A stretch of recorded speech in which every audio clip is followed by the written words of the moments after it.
What is the significance of Pariah dog in India and why is it connected with afterlife and Lord Shiva?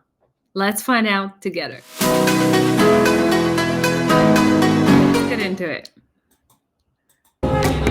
Over 20,000 years ago, wolves ventured near human settlements, drawn by the promise of food and shelter. Some grew closer, forming a bond that would change the history forever. These wolves evolved into dogs, the first domesticated animals and humanity's earliest companions. From guardians of the life to loyal friends, their journey is a story of survival, trust, and unbreakable connection. This documentary uncovers the untold history of the Indian street dog that you and me see almost every day on the streets. That little guy has a history of more than 5,300 years, and even more. So let us try to understand the ancient history of the Indian street dog, one of the oldest dog breeds on the face of the earth.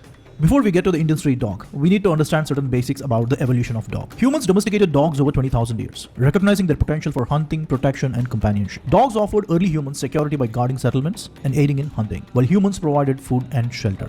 This mutually beneficial relationship allowed both species to thrive, leading the dog's evolution from wild wolf to a loyal companion today. Deeply integrated into human society for work, protection, and emotional support, man's best friend has always been a dog.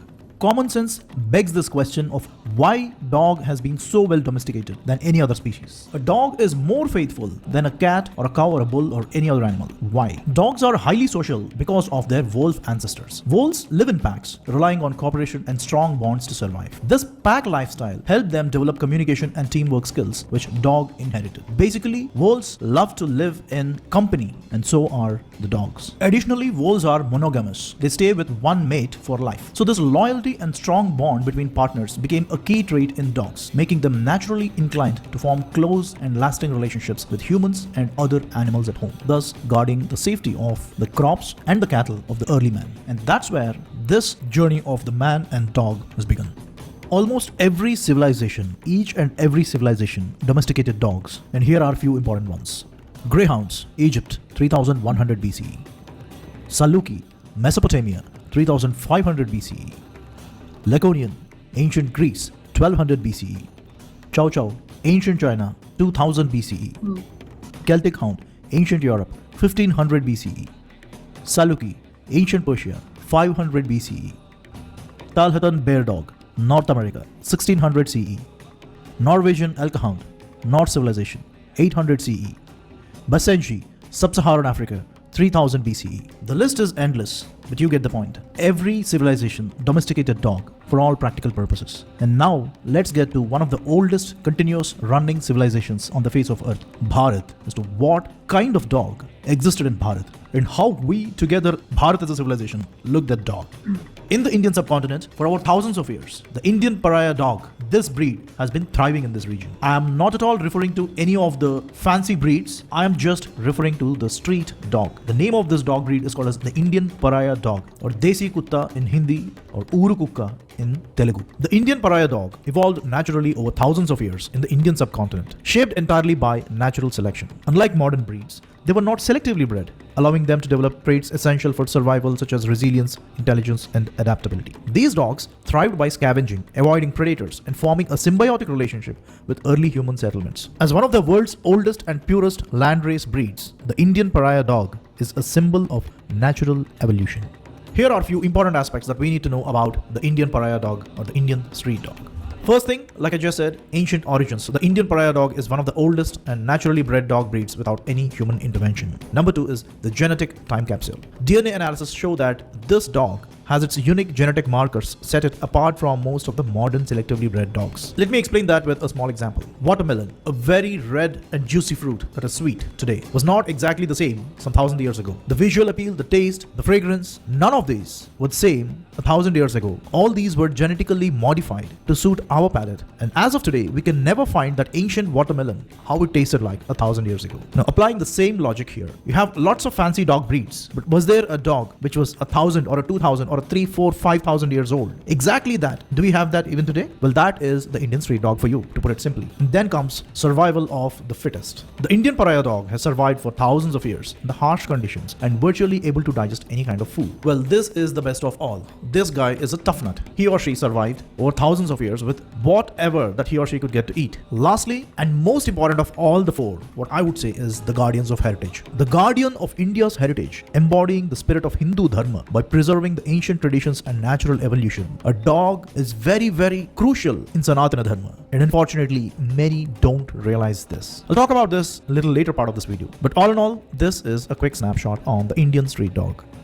The Indian Pariah dog, as I said, one of the oldest landrace breeds, shares a common ancestry with the dingo, New Guinea, Canine, Basenji, and a lot more.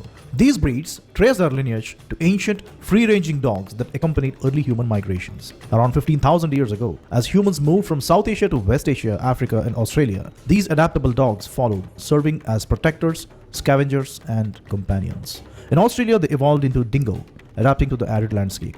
In Africa, they became Basenji, known for their unique barkless nature. In West Asia, they contributed to the lineage of the canine dog, thriving in deserts. Despite geographical differences, their shared traits, resilience, intelligence, and adaptability highlight their common evolutionary origins shaped by natural selection and human interaction.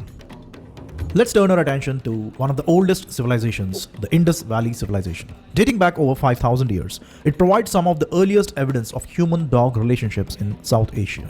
Excavation at sites like Harappa and Mohenjo-daro have unearthed terracotta dog figurines, the one you see here with a leash or a collar around its neck, and skeletal remains offering valuable insights into the role of dogs in this ancient civilization. The terracotta figurines of the dogs found in Indus Valley civilization prove beyond doubt that they are very well domesticated in this ancient civilization. And from the skeletal remains, it is very well understood that it is the same Indian Pariah dog breed that was domesticated back in the Indus Valley civilization as well. Analysis of these bones shows evidence of their diet and physical activity, indicating their integration into human communities. Dogs may have been utilized for guarding granaries, aiding in hunting, and offering companionship in the Indus Valley civilization. All this is about a historical perspective or an understanding about human-dog relationship in the Indian subcontinent. But then what about today? What kind of relationship or a sense of bonding that we all, irrespective of whether you own a dog or not, how do we people of Bharat associate ourselves with a dog? The question sounds a bit weird, but it is not. Let me explain. In the Rig Veda, one of the oldest sacred texts of India, dogs are mentioned in connection with Yama, the god of death and afterlife. Specifically, Yama is described having two four-eyed dogs known as Shabala and Sharama's offspring, who serve as his guardians and messengers. These dogs are said to guard the path to afterlife, ensuring that the souls of the departed safely reach Yama's realm. Their four eyes symbolize heightened perception, allowing them to see both physical and spiritual realms. In some hymns of the Rig Veda, these dogs are also portrayed as protectors, guiding the departed on their journey and preventing evil spirits from interfering. The dogs of Yama hold symbolic significance in the Vedic tradition, representing loyalty, vigilance, and transition between life and death. Their role highlights the deep connection between dogs and spirituality in the ancient Indian culture.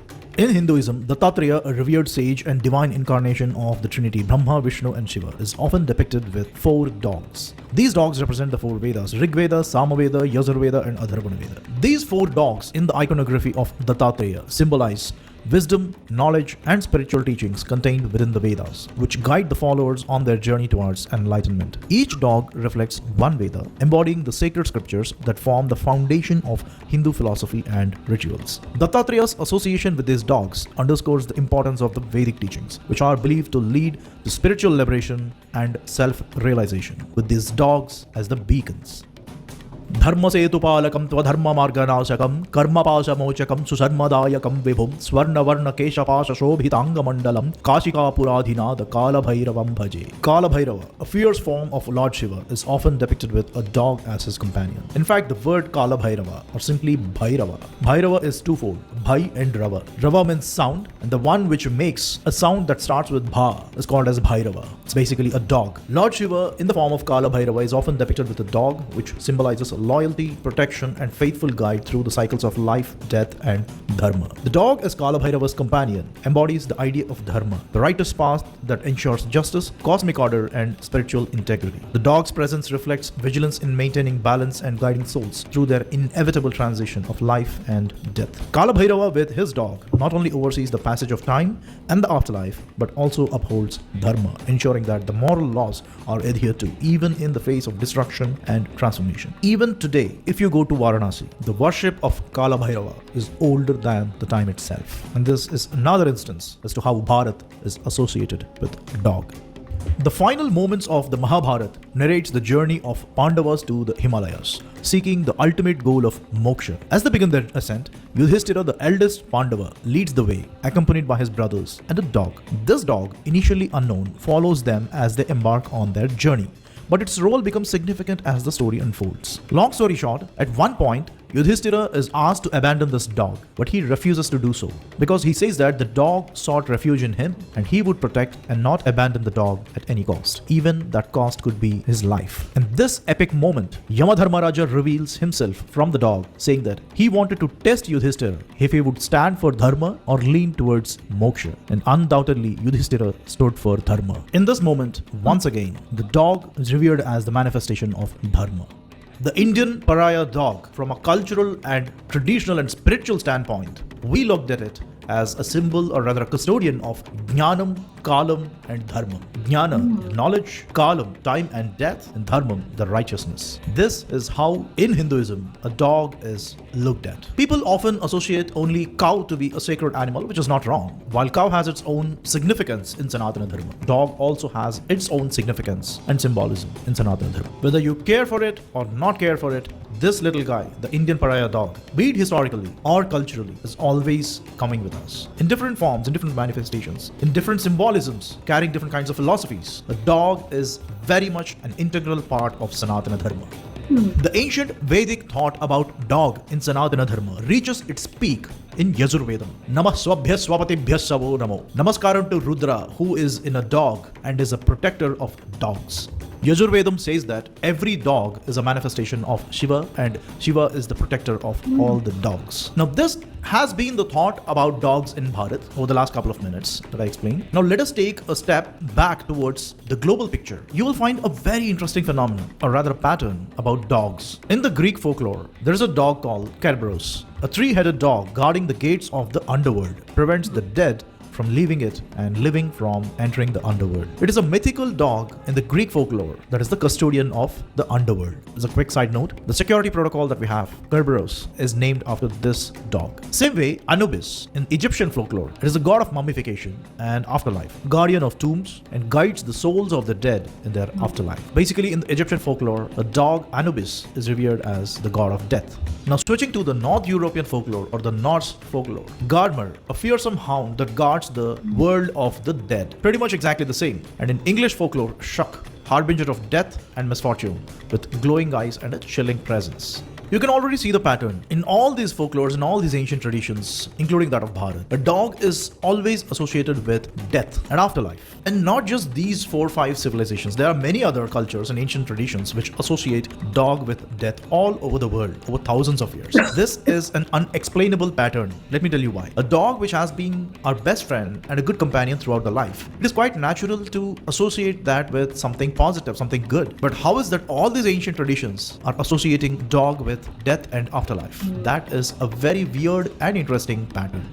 The Indian Pariah dog is a great example of why Bharat is a civilization. The Indian Pariah dog has journeyed alongside humanity through the ages, embodying loyalty, resilience and protection. Mentioned in the Vedas and worshipped with Kalabhairava, it has long been a custodian of Dharma. This faithful companion has survived through civilizations, offering guidance and safeguarding lives. You care for it or don't care for it, a dog always follows a man. More than just a dog, it represents the enduring bond between humankind and nature, a symbol of unwavering devotion and spiritual connection across time. In Sanatana Dharma, in Bharat, the Indian Pariah dog is definitely an integral part and a beacon of Dharma.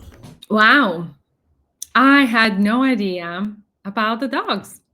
It appears. I think that the most shocking thing for me out of this is that their connection to the afterlife. Now, I would know about ravens associated with the afterlife. I even think cats are associated with the afterlife, but the dog being associated with afterlife, as the guy had mentioned, it's quite interesting. Now, when I was in India, I don't think I actually seen that many dogs. I'm sure I have, but my mind wasn't tracking. I feel like because I'm actually afraid of dogs, so I would have it, like, I guess, at the back of my mind on an alert, but I don't think that I was scared there. So that means that I couldn't have come across that many pariah dogs. over there, but I'm sure, obviously, this is a thing in India, and it's fascinating how deep it goes into culture and the connections with the Rig Veda and Shiva being the protector of gods and dogs, even representing Vedas. Wow, who knew? Who knew? Do you guys know about all of this? Because this is pretty fascinating. And maybe it poses a question if you guys all have dogs, or like how do you live with the dogs on the street if there is apparently that many. I think I'd die because I really do not like it. I feel like the dog should be with their owners, because you just never know, because it's still an animal after all, and you can never know when it has a switch and it can attack you. So I think that I'm scared of dogs because I had a friend of mine where we were young kids and we were playing on the street, and a German Shepherd attacked my friend, bit my friend, and we all ran. And I think that was a pivotal moment in my life. And since then, I've been scared of dogs. And funny enough, then the girl actually got a dog, but I don't think my mind had ever recovered from it, and I always find them scary. So fascinating. I guess there is no such a thing as worship of dogs over there, is there? Do let me know. I'd be curious to know, but fascinating, no? Don't you think? Very, very, very interesting. Okay, so I think that's it for today's video. If you did enjoy it, please give a thumbs up, share a like, and subscribe, and turn on that notification bell. And I will see you in the next one. Until then, I'm sending lots of love. Bye-bye.